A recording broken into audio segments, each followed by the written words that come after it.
This Sunday, the Winnipeg Singers continue in their biannual series, Icons and Incense.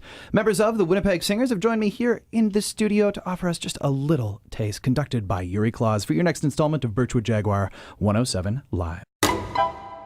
From the Classic 107 studios in downtown Winnipeg, 107 Live for Birchwood Jaguar, the art of performance.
Live in the DiamondLane, you just heard members of the Winnipeg Singers performing music of Matthew Emery. And I'm going to be joined now by conductor Yuri Claus, who's joined us here in the studio for a little bit of a conversation ahead of the Icons and Incense show. Yuri, thanks for coming back. Well, thanks for having us. It's always a pleasure to be here. Oh, really? The pleasure is all ours. So I was wondering if you could tell us a little bit about Icons and Incense. Admittedly, I'm a little bit partial to the Slavic choral tradition, but I know that.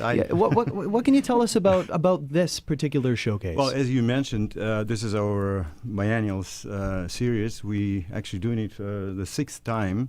Mm-hmm. It's for 12 years.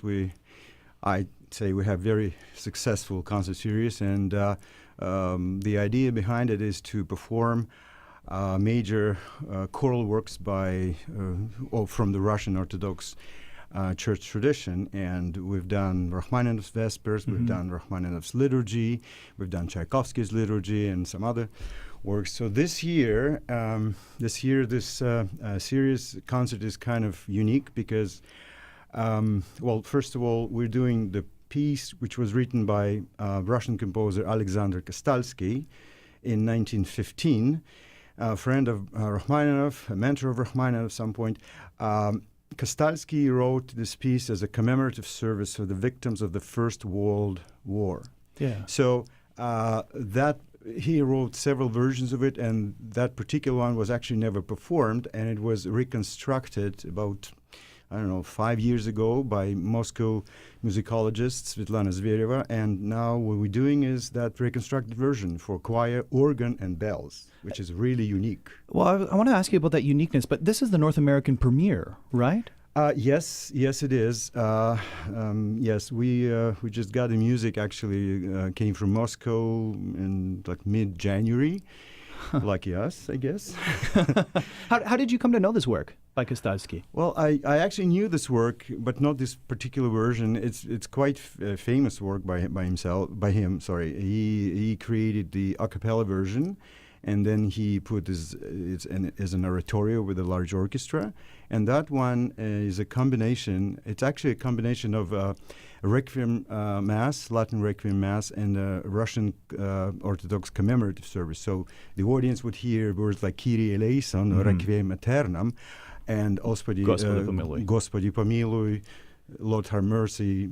It's a combination. And there's a unifying factor in that, right? So this comes after the First World War, and it's interesting that he's taking Latin text, he's taking Slavic text, and it really just brings the work Well, I think that was the whole idea behind it, this version, because he put together those two cultures and two totally different religions, so to speak, and he put it together under one umbrella to show the global event.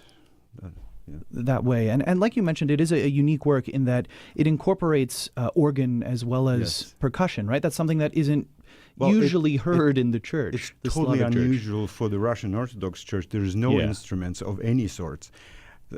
Absolutely. So I want to get on to a couple other composers on the list, touching briefly on Bortnyansky. So, I mean, he of the golden three of these, Ukrainian-born, Italian-trained, Russian-settled composers. It's a choral concerto. It's a really unique kind of genre in a way. Absolutely. What can you tell us about a choral concerto? Well, Bortnyansky, as you rightly mentioned, so Ukrainian-born, Italian-trained, and worked all his life from little singer. Wasn't he 7 years old and he went over and started singing? Yeah, he was 7 years old when he was moved to Russia, and then he was a boy soprano in a choir, and then he ended up being the chief conductor of that state Tsar's chorus. And yes, he's one of his legacy is the choral concerto.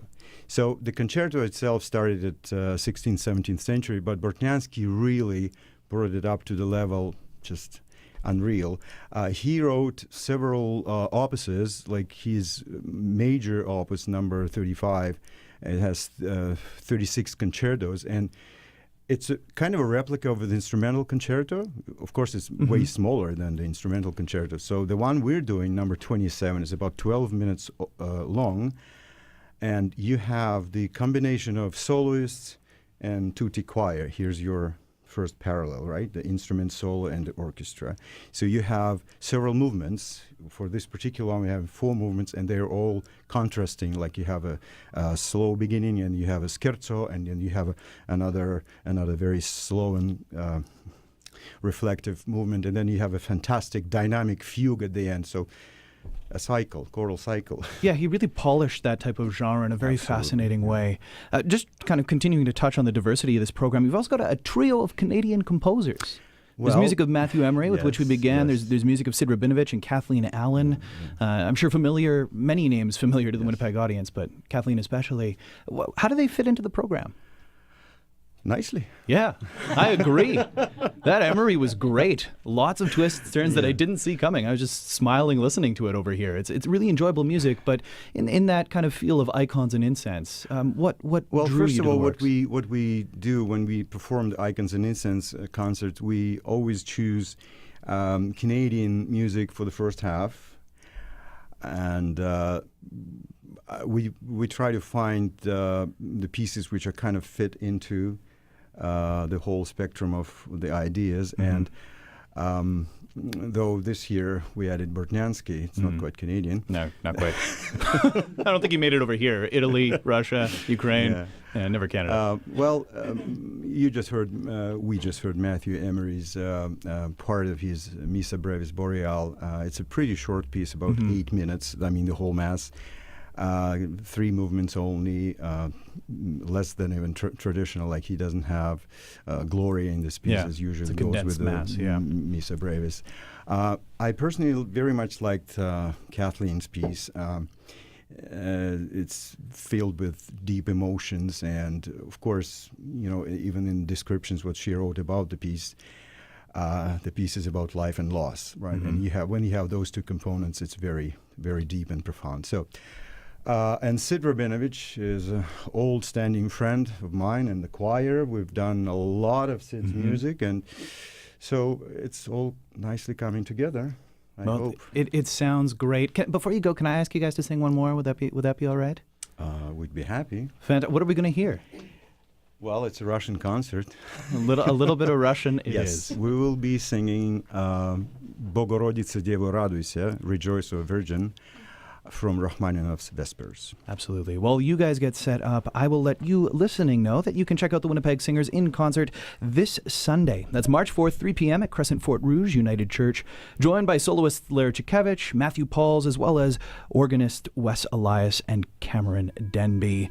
In the Diamond Lane, here's another Birchwood Jaguar 107 live performance by the Winnipeg Singers. Bogorodice Dievo.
Winnipeg Singers in the Diamond Lane. You can check out Icons and Incense, the Russian Requiem. For more information, visit winnipegsingers.com or classic107.com. Guys, that was absolutely lovely.